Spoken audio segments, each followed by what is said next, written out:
पिछला वाला याद कर लिया आप लोग? एनसीईआरटी 7 पढ़ रहे थे आप, दिल्ली सल्तनत पूरा पढ़ लिए थे, है ना।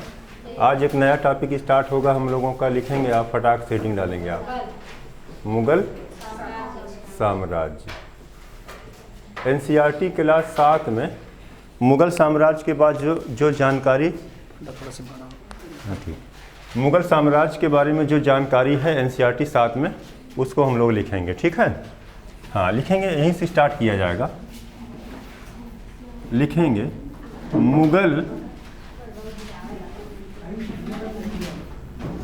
मुगल दो महान शासकों के वंशज थे। मुगल दो महान शासकों के वंशज थे। मुगल दो महान शासकों के वंशज थे। पिता की ओर से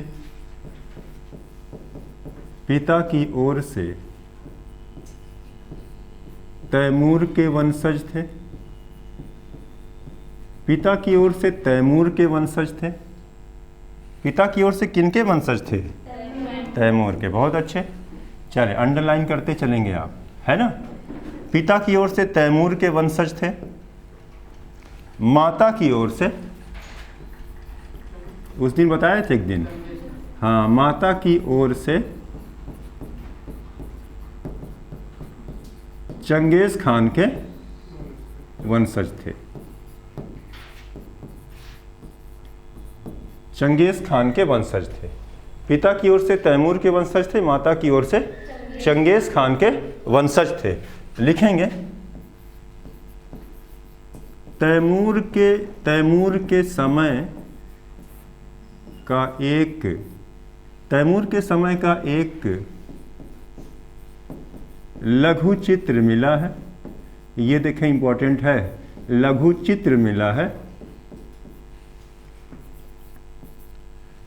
तैमूर के समय का एक लघु चित्र मिला है, जिसमें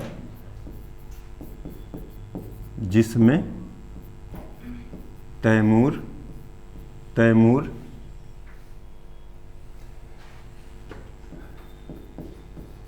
उसके पुत्र मीरन शाह। तैमूर के समय का बेटा एक लघु चित्र मिला है, उसमें कुछ लोगों के चित्र मिले हैं, है ना। किनका चित्र मिला है आपने बताया। इनमें जो चित्र मिला है वो तैमूर, और दूसरा नाम किसका है? तैमूर का लड़का है मीरन शाह। और उसके बाद बेटा लिखेंगे आप अबू सैफ। अगला नाम लिखेंगे उमर शेख मिर्जा। उमर शेख मिर्जा का चित्र मिलता है।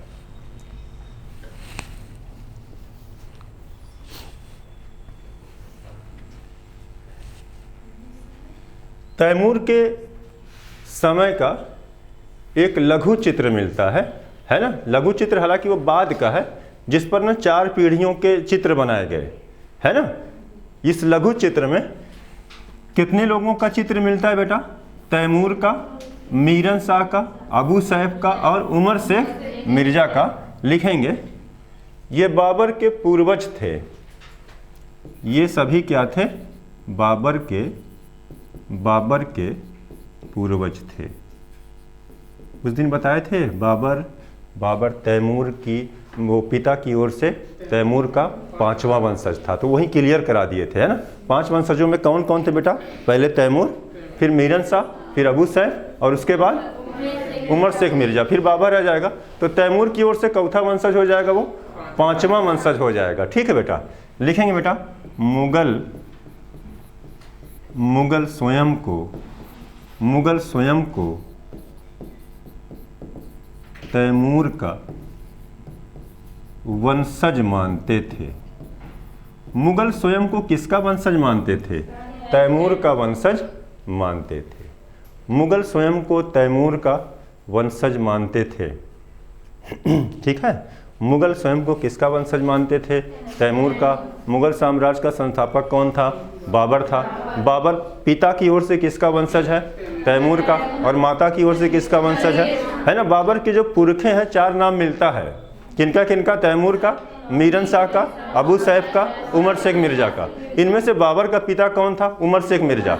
बाबर का दादा कौन था? अबू सैफ। बाबर का परदादा कौन था? मीरन शाह। और उसके बाद कौन था? तैमूर। अब बेटा एक बात आती है, यहीं पर लिखिएगा, आप लिखेंगे 1404 में तैमूर की मृत्यु हुई थी। बहुत इंपॉर्टेंट है, ये एनसीईआरटी में दिया है सब, है ना? तैमूर की मृत्यु हुई थी कब बेटा? तैमूर की मृत्यु हुई थी कब? 1404 में। तैमूर भारत पर आक्रमण कब किया था? 1398 में। लिखेंगे फटाक से बेटा।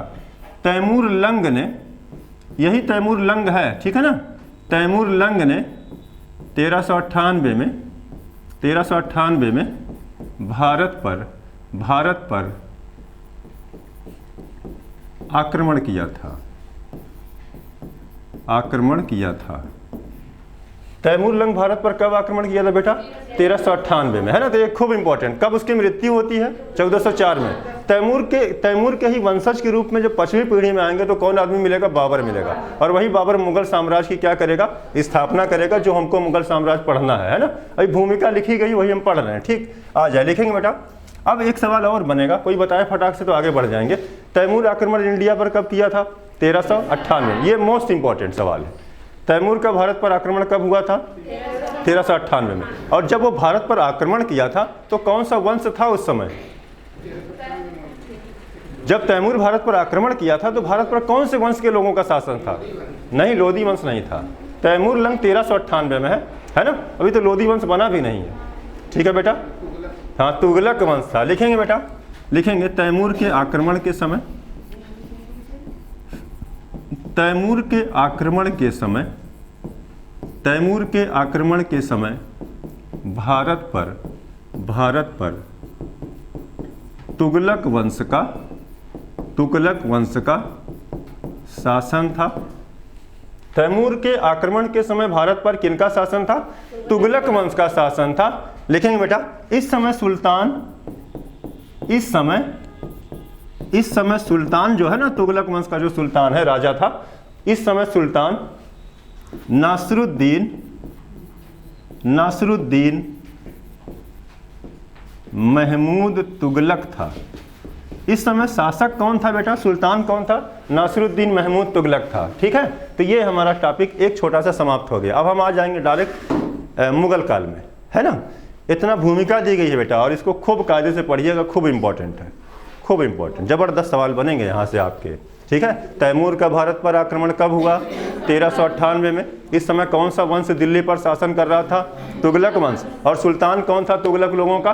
Nasruddin Mahmud Tughlaq. Most important madam, आपसे पूछें अगर हम अभी सवाल कि तैमूर का भारत पर आक्रमण कब हुआ था? 1398 में। जब आक्रमण हुआ तो कौन वंश था यहाँ? तुगलक वंश। और तुगलक वंश का राजा कौन था? नासरुद्दीन महमूद तुगलक था, ठीक है बेटा? अच्छा, तैमूर के पुत्र का नाम जो लघु चित्र में मिलता है, क्या नाम था उसका? मीरन शाह। और मीरन शाह का पुत्र आएगा बाद में अबू सैफ, उनका लड़का आएगा उमर शेख मिर्जा, और उनका लड़का आ जाएगा बाबर, है ना? हमको पढ़ना है बाबर, यानी मुगल साम्राज्य की स्थापना होगी। पैराग्राफ चेंज करिएगा और लिखिएगा बेटा, लिखिएगा 1494 में। यही जितना लिखा है उतना बता रहे हैं, एकदम लाइन टू लाइन बता रहे हैं एनसीईआरटी हम आपको, ठीक है बेटा? 1494 में लिखिएगा, 1494 में बाबर फरगना का शासक बना था। बाबर फरगना का शासक बना था। बाबर फरगना का अभी ये लोग बाहर हैं, मध्य एशिया में, ठीक, इंडिया में नहीं आए हैं। 1494 में बाबर फरगना का शासक बना था। बाबर फरगना का शासक कब बना था बेटा? 1494 में, है ना? अब एक बात और बताएं, यहीं पर लिखेंगे बेटा, लिखेंगे आप, उज्बेक सरदार, बहुत इंपॉर्टेंट है, पीसीएस में पूछा था ये सवाल। उज्बेक सरदार सैबानी खान ने उज्बेक सरदार सैबानी खान ने बाबर को पराजित करके बाबर को पराजित करके फरगना पर अधिकार कर लिया था। उज्बेक सरदार कौन था जिसने बाबर को हरा दिया था? बाबर को अपना ही राज्य हारना पड़ा था, जहां का वो शासक बना था। कहां का शासक बना था? फरगना का। बाबर फरगना का शासक कब बना था बेटा? 1494 में। और बाबर को कौन हरा करके फरगना से भगा दिया था? शैबानी खान। याद रखेंगे, अंडरलाइन बेटा, ये नाम अंडरलाइन करिएगा। बाबर किससे हार गया था? यही सवाल आया था पीसीएस वाले में, है ना, कि बाबर किससे हार गया था बेटा? शैबानी खान से। ये अंडरलाइन करते हैं, है ना। बाबर शासक कब बना था? 1494 में, है ना। पैराग्राफ चेंज करेंगे बेटा, पैराग्राफ चेंज करेंगे। अच्छा, एक चीज़ अब बताएंगे, आप आराम से बड़े बाबू बताते चलिएगा तो क्लियर होता जाएगा। घर और नहीं पढ़ना इसको, यहीं समझिए आप, यहीं समझ के कहानी ख़त्म कर दीजिए आप, ठीक है बेटा। आप बता रहे हैं मुग़लों के बारे में बताएंगे आप। मुग़ल 2 शासकों के वंशज हुआ करते थे। एक तरफ माता की ओर से चंगेज़ के, पिता की ओर से तैमूर के। तैमूर के समय का लघु चित्र मिला है, कुछ लोगों के चित्र बने हैं। किनके चित्र है बाद में बनाए गए, ये बाद में मुग़ल काल में बनाए गए। किनके चित्र हैं? तैमूर के, मीरन शाह के, अबू सैफ के और उमर शेख मिर्जा के। फिर इतना याद है आपको, काम खत्म हो गया बेटा। तैमूर की मृत्यु कब हुई थी? 1404 में। तैमूर का भारत पर आक्रमण कब हुआ था? 1398 में। जब तैमूर का भारत पर आक्रमण हुआ बड़े बाबू, उस समय भारत में किस वंश का शासन था? तुगलक वंश। और सुल्तान कौन था? नासिरुद्दीन महमूद। काम खत्म। बाबर फरगना का शासक कब बना था? 1494 में, है ना। और फिर आपने बताया कि बाबर एक सरदार से हार गया था, अपना ही राज्य। कौन सरदार था? शैबानी खान। मोस्ट इंपॉर्टेंट है बेटा, है ना। यूपी पीसीएस यानी राज्य की सबसे बड़ी परीक्षा यूपी पीसीएस में पूछा है ये वाला सवाल। और देखें बेटा, एक ये वाला सवाल यहाँ आ जाए। 1398 में जब वो आक्रमण किया था, कौन सुल्तान था? नासिरुद्दीन महमूद तुगलक, ये पूछा है। तैमूर की मृत्यु तो कभी नहीं पूछा है बेटा, आप रेडी रहिएगा आप इस पर। आक्रमण भारत पर कब हुआ था? ये बहुत बार पूछा है। आपके वनडे वाली परीक्षाओं का बड़ा फेवरेट सवाल है, तैमूर लंग का भारत पर आक्रमण कब हुआ था? 1398 में, है ना। काम खत्म। तैमूर की मृत्यु कब हो गई? 1404। बाबर फरगना का शासक कब बनता? बहुत बाद में, 1494 में। बाबर एक उज्बेक सरदार से बेटा हारा है वहां पर, तभी तो वो भाग कर आएगा, है ना। पैराग्राफ चेंज करके लिखेंगे बेटा। 1504 में बाबर काबुल की विजय किया, बहुत इंपॉर्टेंट है। यहाँ से बताते हैं आप, यूपीएससी 2009 में एक सवाल आया था कि बाबर शाहरुखी नामक सिक्का चलाया था, कहाँ पर? यहीं पर, है ना। शाहरुखी नामक सिक्का बाबर चलाया था, यहीं पर लिखेंगे। 1504 में बाबर काबुल विजय किया था, काबुल की विजय, है ना। फरगना से निकल करके वो कहाँ चला गया? काबुल चला गया। हालांकि काबुल में बहुत सफल नहीं रहा, काबुल के लोगों ने उसे भगा दिया 6 महीने के अंदर, है ना। एक चीज जानेंगे बेटा, बाबर काबुल की विजय कब किया था? 1504 में, है ना। लिखिएगा मैडम, यही शाहरुखी नामक सिक्का चलाया था, यही शाहरुखी नामक सिक्का चलाया था। उस समय सवाल आया, शाहरुखी नामक सिक्का कौन चलाया था? आप बताइएंगे कौन चलाया था भाई? बाबर चलाया था। टंका, जीतल, संसगनी, बताएं फटाफट। संसगनी नामक सिक्का कौन चलाया था? अध और विख 3 सिक्के, ये फिरोज शाह तुगलक के समय चलाए गए थे, है ना। एक अदली नामक सिक्का चलाया गया था मदद के लिए लोगों की, अदली नामक सिक्का मोहम्मद बिन तुगलक के समय चलाया गया था। इलाही नामक सिक्का कौन चलाएगा? बहुत बड़ा सिक्का हो गया, इलाही और जलाली अकबर चलाएगा, है ना। आ जाए बेटा, यहाँ देखेंगे आप 1504 में कहाँ की विजय हो गई है? काबुल की विजय। इंपॉर्टेंट निशान भी लगाएंगे, अंडरलाइन कर देंगे। काबुल विजय बाबर की कब हुई थी? 1504 में। शाहरुखी क्या था? एक सिक्का था। देहलीवाल क्या था? देहलीवाल क्या था बेटा? देहलीवाल भी सिक्का था। वो कौन लोग चलाए थे? याद है मैडम? देहलीवाल नामक सिक्का चलाया गया था तोमर और चाहमान शासकों के द्वारा दिल्ली में, है ना। देहलीवाल क्या था? सिक्का था, ठीक है। दिल्ली पर शासन करने वाला पहला राजवंश बेटा कौन था? तोमर वंश। फिर कौन लोग आए? चाहमान या चौहान आए। उसके बाद कौन आ गए? गुलाम वंश वाले आ गए, दिल्ली सल्तनत आ गया, ठीक है ना। अच्छा, गुलाम वंश के बाद कौन सा वंश आया था? खिलजी। खिलजी के बाद तुगलक, फिर सैयद, फिर लोधी और फिर मुगल आ गए, है ना। तो ये याद रखेंगे बेटा, आपने इसको बता दिया। 1504 में काबुल की विजय हुई थी और यहीं पर एक सिक्का चलाया गया था, नाम क्या था उसका? शाहरुखी था, है ना। इसको हटाएं फटाक से, रिवीजन करा दे एक बार, है ना। आ जाए, देखें मुगल साम्राज्य पढ़ रहे हैं आप बेटा, शांति से एकदम देखिएगा, सुनिएगा, ताकि आपको याद हो जाए। जितना अच्छे सुनेंगे ना बड़े बाबू, वहीं पर याद हो जाएगा। फिर छोड़ दीजिएगा, मत पढ़िएगा। पेपर वाले दिन आएगा तो ऑटोमेटिक आपको याद आ जाएगा, है ना। कॉन्सेप्ट समझ लें आप। मुगल 2 महान शासकों के वंशज थे। माता की ओर से चंगेज के, और पिता की ओर से तैमूर के। आपको ये बताए थे तैमूर का चौथा वंशज, पांचवा। कौन है 5 लोग? तैमूर है। 5 लोग कौन हैं? तो पहले तैमूर, उसके बाद मीरन शाह, फिर अबू सैद, फिर उमर शेख मिर्जा, है ना, ये बाबर के पूर्वज हैं। आगे आप आगे आइए देखा जाए। मुगल स्वयं को किसका वंशज माने? तैमूर को, ना कि चंगेज का। ठीक है, अच्छा। तैमूर की मृत्यु हो गई बेटा 1504 में। भारत पर आक्रमण किया था ये व्यक्ति 1398 में। और तैमूर के आक्रमण के समय यहाँ किस वंश का शासन था? तुगलक वंश। और सुल्तान कौन था? नासिरुद्दीन महमूद तुगलक था। काम खत्म। बाबर फरगना का शासक बना है 1494 में, है ना। किससे हारा है? शैबानी खान, है ना। और फिर काबुल की विजय कब कर रहा है? 1504 में। मिटाए इसको, हटा दे बेटा। चलें आगे लिखेंगे आप। 1507 में बाबर जो था बेटा, बादशाह को पादशाह बोला जाता है। ठीक है ना, वास्तविक नाम ये था बेटा, है ना। कोष्ट में लिखेंगे आप बादशाह ही लिख लें। हाँ, इतना कॉन्सेप्ट याद रखिएगा, कभी अगर आ गया तो परेशान मत होइएगा। बाबर 1507 में बादशाह की उपाधि धारण किया। मोस्ट इंपॉर्टेंट है बेटा, है ना। बादशाह, अभी सुल्तान की उपाधि धारण कर रहे थे ना लोग, तो बादशाह की उपाधि धारण कर दिया बाबर। कब बेटा?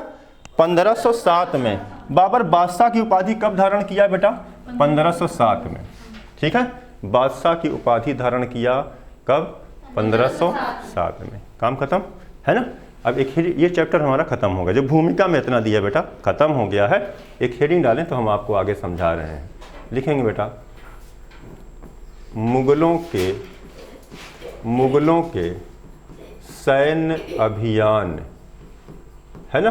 पूरा मुगलों के डाल दिया उसने कि मुगलों के सैन्य अभियान, जो लड़ाइयाँ हुई हैं मेन ना, एक जगह कर दिया। तो ये आपको बड़ा आसान हो गया, है ना। मुगलों के सैन्य अभियान, मुगलों के सैन्य अभियान है। ठीक मैडम, है ना। हेडिंग डालेंगे आप, बाबर के समय के सैन्य अभियान है बेटा, है ना। जो बाबर के समय के सैन्य अभियान है पहले देखेंगे, हुमायूं देखेंगे, अकबर देखेंगे, जहांगीर, शाहजहां, औरंगजेब, यहीं पर दी एंड कर देंगे, है ना। इतना ही लिखा गया। अच्छा, बाबर के समय के सैन्य अभियान में बेटा नंबर 1 लिखेंगे आप। नंबर 1 है पानीपत की विजय। पानीपत की विजय वर्ष क्या है बेटा? 1526। पानीपत की विजय कब हुई थी? 1526 में, है ना। एकदम आसान है, कोई दिक्कत वाली बात नहीं। पानीपत की विजय कब हुई बेटा? 1526 में। ये युद्ध लिखेंगे बेटा, लिखेंगे ये युद्ध